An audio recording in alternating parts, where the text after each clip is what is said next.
Fala galera, boa tarde a todos. Vou trazer para vocês aí a dinâmica externa da Terra, né?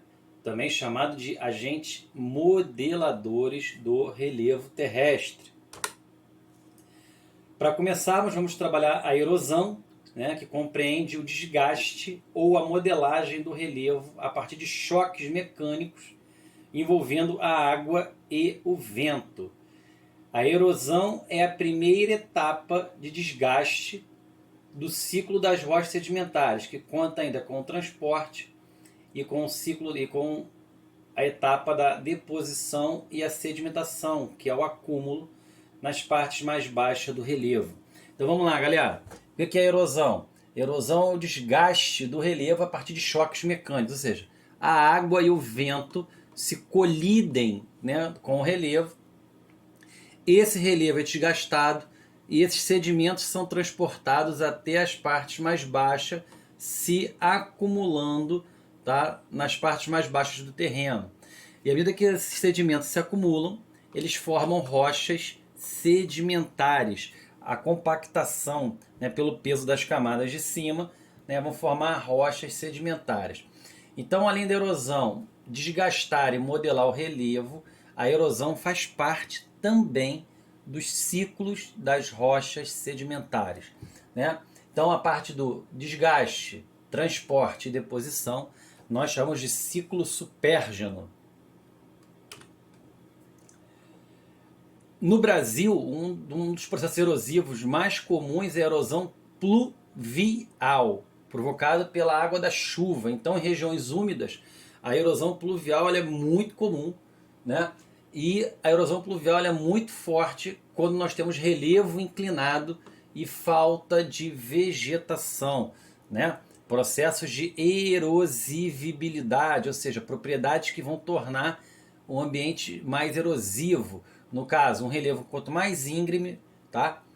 E a falta de vegetação. Então chove-se muito e nós temos aí alguns tipos de deslizamento de terras, né? Aqui eu botei o rastejo, que é um deslizamento de terra lento, né? Onde as camadas do solo vão se desprendendo das rochas. Tá? Se eu não me engano é chamado de clip em inglês.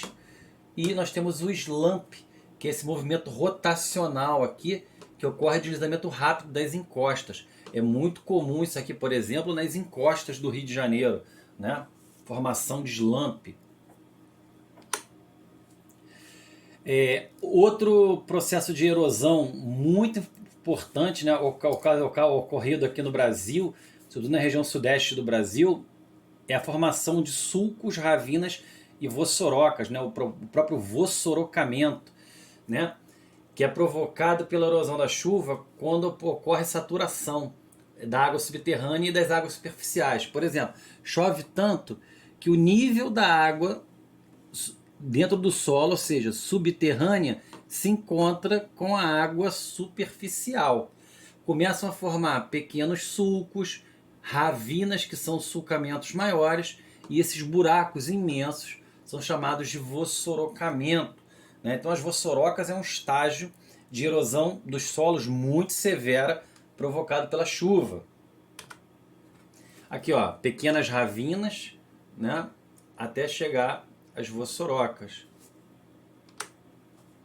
A erosão fluvial é formada por rios, né? Aí eu coloquei aí, ó, a erosão fluvial formada por meandros, né, uma erosão horizontal. O rio, ele vem aqui de cima, então ele vai, ó, dando a volta, ele vai buscando sempre o menor esforço, né? Ocorre em planícies com baixa declividade, com muito pouca energia. Quanto menor o declive, menos gravidade. Então o rio ele fica bem sinuoso, né, buscando a lei do menor esforço. Já a erosão fluvial de cânions é uma erosão vertical. Aqui é o Grand Canyon, o rio estava aqui em cima. E ele foi erodindo até chegar, tá, a 60, 70 metros, tá, de profundidade, tá, gerando esses paredões aqui bem íngremes. Então, o cânion também é um vale, né, fluvial. Nós temos áreas de acumulação de rios, né, o rio está vindo por aqui, isso aqui é um delta, né, daqui já é o mar. Então o rio vem para cá e foi deixando esse sedimento aqui. Então essa barra de sedimento na foz de um rio nós chamamos de deltas fluviais. O mais famoso é o delta do Nilo. Outra erosão importante é a erosão marinha ou abrasão, né? Nós vivemos num país formado por um litoral enorme, a população está muito próxima do litoral. Deveria ser uma questão até mais importante de ser estudada, trabalhada. Isso aqui se inserir, por exemplo, em planejamento urbano, né? O estudo, né? Aqui no Brasil, por exemplo, aqui no Rio de Janeiro, houve a prefeitura refez uma ciclovia. Essa ciclovia foi derrubada, o prefeito Crivella refez a ciclovia e ela caiu de novo porque não se conhece as condicionantes do mar, tá? Aqui é uma estrada que está totalmente errada. Ela deveria estar em cuia, em vez dela ser um U virado para cá, deveria ser ao contrário, né? Justamente para dissipar a energia do mar. Então, a erosão marinha ou abrasão, ela é responsável pela modelagem do litoral e pela formação dos acidentes geográficos litorâneos, né? Então, condicionantes que vão formar essa erosão são as ondas, as marés e as próprias correntes marinhas.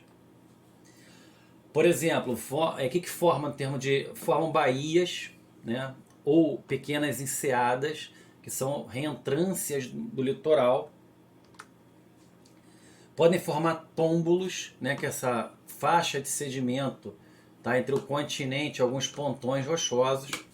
Aqui nós temos o Pontal no Recreio, que é um tômbulo. Vão formar praias ou restingas, né, que são cordões arenosos formados por sedimentos. Cabos ou penínsulas, que é uma saliência em direção ao mar, daqui é um cabo. E vão formar as falésias, né, também chamadas no Brasil de tabuleiros litorâneos. As falésias é esse morro aqui que tem uma face de contato com o mar, é mais alto, tá?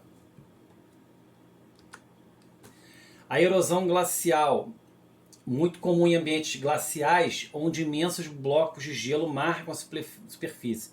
Apesar no Brasil hoje não termos erosão glacial, no passado nós já tivemos erosão glacial e depósitos de sedimentos, né, até de rochas, como no caso varvitos e ritmitos. Vocês conhecem ritmitos como ardósia, tá? Marcaram no passado a erosão glacial no Brasil. O que o gelo forma para a gente? Vales em forma de U, as avalanches, né? A neve aqui, ó, ela vem descendo e forma vales em forma de U. Forma morainas ou morenas, que são esses depósitos, né, de sedimentos. Olha o pedaço de rocha. O gelo, ele é muito pouco seletivo. Quando ele desce arrastando tudo. Então ele desce, né, formando, trazendo blocos de rocha muito grandes, né, na parte baixa do relevo. Outra coisa interessante também que forma são os fiordes, né? O gelo escava esses vales muito profundos e eles são conectados com o mar. Isso é um fiord, é um vale glacial conectado com o mar.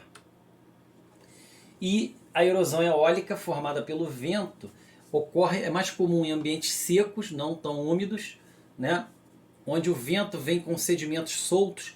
Esses sedimentos lixam, fazem a abrasão do relevo. O ambiente eólico, a construção, a modelagem eólica formam ambientes muito bonitos. É muito comum te ver em desertos esse tipo de ambiente, né? Ambientes mais secos, porque consegue trazer os sedimentos. O vento, ele é muito pouco seletivo, então geralmente os sedimentos mais finos são trazidos pelo vento, diferentemente da erosão glacial, que é menos seletiva. Formam os chamados arcos eólicos, né? A areia vai batendo aqui, vai furando essa rocha. Forma pináculos, que são essas estruturas, né, em pé.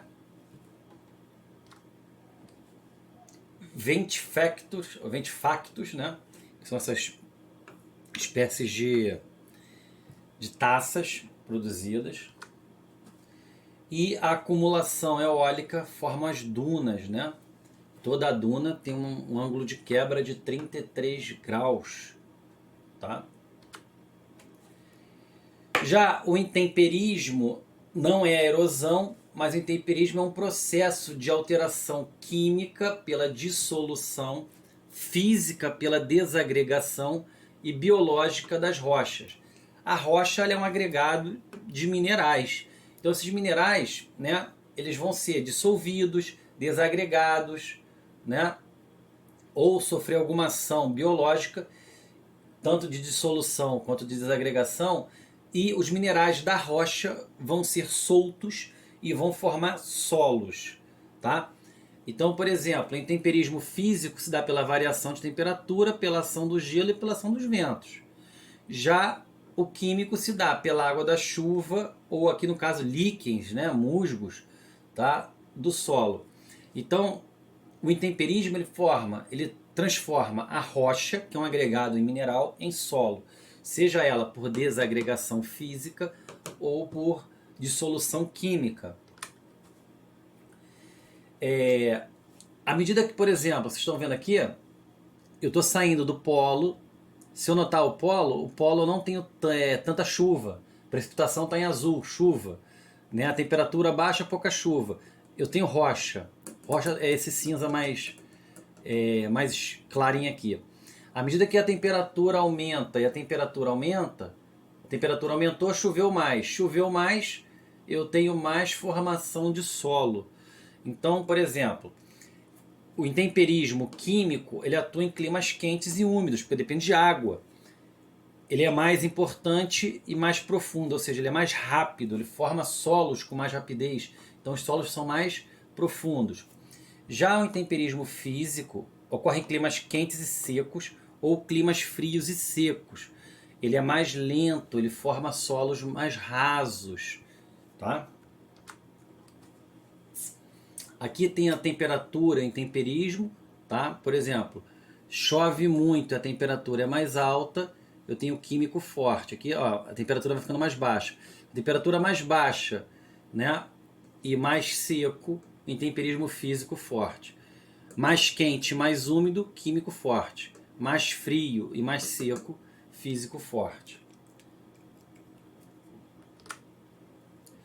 O intemperismo químico, né, ocorre a desagregação das rochas, acabei de falar para vocês. A rocha vai se dissolvendo, água mole em pedra dura, tanto bate até que dissolve. A água vai dissolvendo e vai formando horizontes de solo mais espessos, né, solos muito mais desenvolvidos. Aqui pode formar, por exemplo, em relevo calcário, estalactite e estalagmite. Né, vocês conhecem aqui como aqueles dentes em relevo calcário, né? Pode formar, quando elas se juntam, formam colunas. Né? Quando a estalactite e estalagmite se juntam, formam colunas. E quando aqui ele abre, aqui forma tipo um círculo, uma cratera, e que você vê água lá no fundo, né? Nós chamamos de dolina de subsidência, e no México é chamado de cenote. Né? Tem uma água de muito boa qualidade, por exemplo, porque as rochas carbonatadas, as rochas calcárias, elas acabam filtrando bem a água. O intemperismo físico, né? Ação do gelo, por exemplo, aqui, ó, vai provocando essas fraturas aqui nas rochas. Vamos lembrar que ele vai quebrando a rocha muito devagar e eu quase não formo solos, né? Nas zonas polares. O intemperismo físico nas áreas desertas depende da amplitude térmica, da diferença, né, de contraste de dia 50 graus, durante a noite 0 graus. Então a rocha expande e se contrai, se expande e se contrai. Né? Vão formar areias no deserto. E a ação de micro-organismo que altera as rochas, né? Pode ser a fezes de animais, por exemplo, né? Que vão deteriorar aqui, no caso, as rochas. Pode ser, por exemplo, as raízes de planta que vão abrir fendas nas rochas, vão fragmentar as rochas. Tá ok? Então não se esqueçam de erosão, né? Que vai alterar o relevo, e o intemperismo, que vai alterar a rocha em solos. Tá bom? Grande abraço, pessoal.